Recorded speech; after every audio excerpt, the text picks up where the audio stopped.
Napakalaking bagay nung pag-uwi ng mga bells ng Balanghiga. Hindi to inasahan kasi napakatagal na panahon na nawala ng mga kampana doon sa Balanghiga. Over the last few decades, parang ang daming efforts ng iba't ibang mga grupo sa Amerika, maging dito sa Pilipinas.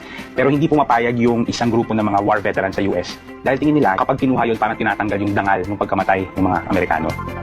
Noong 2017, mismo si Pangulong Duterte sa kanyang SONA, inanawagan, Give us back those Balanghiga bells. They are ours. They belong to the Philippines. coincidentally, nung time na yun, may isang batas sa Amerika na nagbabawal na ibalik yung mga relics o yung mga memorials sa ibang bansa na nakuha nila sa mga digmaan. Mula sa aeroplano ng US Air Force na naghatid sa mga kampanang ito ng Balanghiga, ilang araw mula ngayon, ililipat na ito sa kanilang bayang Sinilangan.